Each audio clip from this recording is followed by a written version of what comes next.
Sudah nggak jadi presiden lagi. Sudah ada pengganti pemerintahan, nah bapak masuk penjara.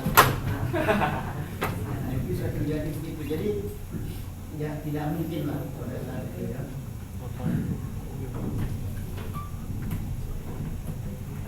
Nah, tadi saya sebut ada dua sistem kepartaian, sistem dua partai atau sistem tiga partai.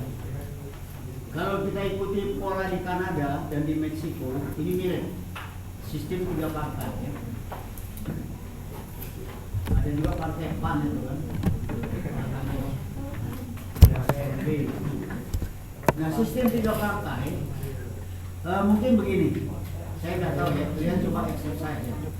Indonesia ini mungkin harus melalui peralihan sistem tiga partai. Dari sistem berapa partai sekarang? 10 partai. Sekarang 12 ya. Harus mengerucut menjadi 3 partai. Kita sudah punya tradisi 3 partai kan? Nah, sesudah 3 partai, Amerika Serikat sendiri kan riwayat demokrasinya sudah 200 tahun. Proses 200 tahun ya, makanya menemukan bentuknya sistem 2 partai. Nah, Indonesia juga mungkin kan baru 50 tahun Indonesia merdeka, jadi masih membutuhkan waktu 100 tahun lagi lah.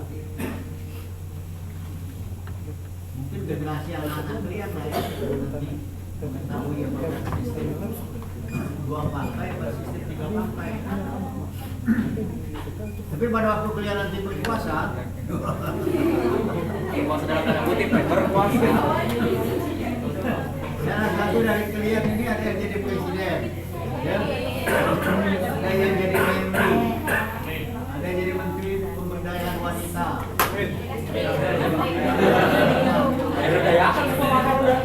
Nah, pada saat itu yang berlaku masih sistem 3 partai misalnya. Tapi anak-anak kalian nanti yang mengalami, sudah sistem 2 partai. Nah, bisa terjadi.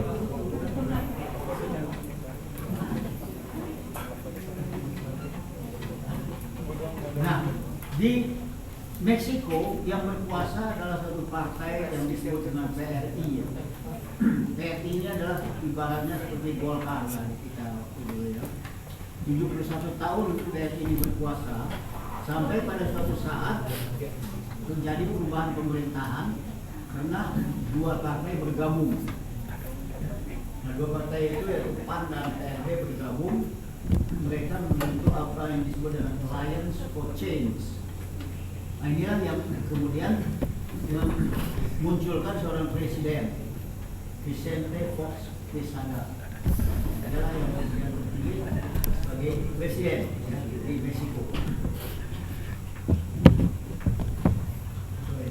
Udah? Belum.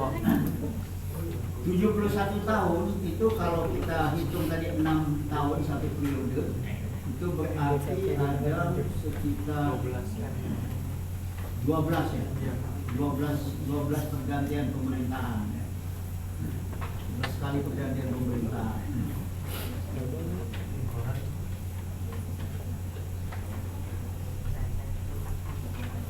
Kita pikir-pikir sejak proklamasi kita punya 2 pemerintah yang cukup lama.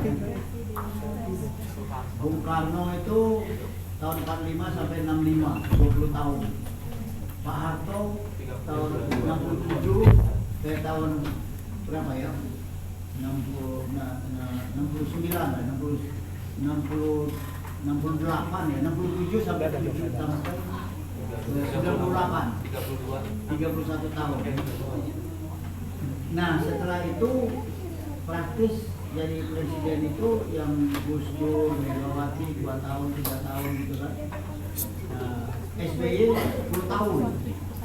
Iya kan, sudah 10 tahun. Apalagi ini yang nanti yang menjadi presiden nggak tahu. 1 periode, 2 periode.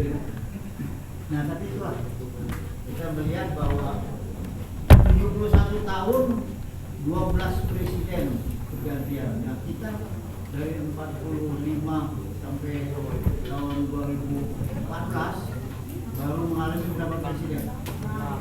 6 presiden. Satu Gus Karno, Pak Harto, Gus Dur, Habibie, Megawati, SBY. 5 di serumpanya. Hologreen. Prinsip-prinsip politik luar negeri Kanada mirip dengan politik yang lebih mengutamakan kepada PBB. Ya.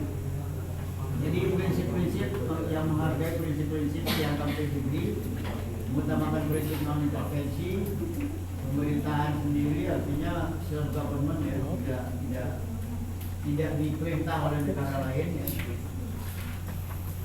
Nah, kemudian di bidang ekonomi mereka Meksiko menjalin hubungan yang erat bukan hanya dengan Amerika Serikat tetapi juga dengan Eropa Barat dan dengan Pacific Basin. Yang dimaksud Pacific Basin itu adalah dua negara besar di Pasifik, yaitu Australia dan New Zealand. Jadi dia membina hubungan ekonomi dan perdagangan itu melalui tiga pengelompokan negara ini. Ada Mercosur. Mercosur ini adalah satu pengelompokan ekonomi di Amerika Latin. Nanti kita bicarakan secara khusus ya pada saat ini, pelajaran pada saat ini. Untuk gambaran saja, Mercosur itu suatu kelompok ekonomi yang terdiri dari Brasil, Argentina, Uruguay, Paraguay. Nanti ada lagi kita kenal namanya itu Andean Group. Ada Venezuela, nanti itu ada Colombia, Ecuador, Chili. Nah, kita bicarakan waktu Kanada itu bahwa antara